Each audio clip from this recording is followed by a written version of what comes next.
E aí, meu irmão, como é que tá? Bonzinho, firme.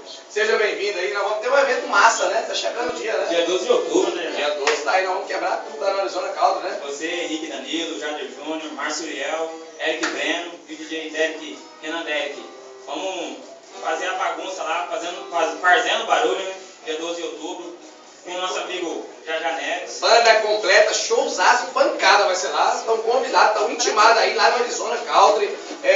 Quem quiser informação sobre a gente, vocês estiveram ontem lá?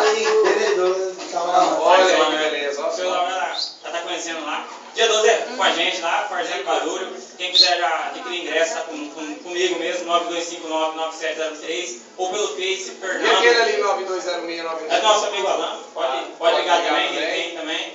Ou no meu caso, o meu também, 9259-9703, no WhatsApp também, Facebook, Fernando com 2F, Rodrigues. E agradecer também aos nossos patrocinadores, nossos apoiadores, né, do evento, a Creative Design, Gráfica e Use, o nosso amigo Emerson da Paraná Lubrificante, Salão Escova e Cia e o site Recomende. E as comitivas que estão conosco, né? Império Serrano, lá do Renato Reis, da Paixão e Viola e os Soberanos, que também estará conosco lá dia 12 de outubro. Meu irmão, dia 12 de outubro já consolidado. Conto com a presença de todos vocês, a Janela vai estar fazendo, quebrando tudo lá. Deixa com nós. Porque dia das crianças, a noite vai ser uma criança. A noite vai ser uma criança. Obrigadão, meu irmão. Volte sempre. É isso aí.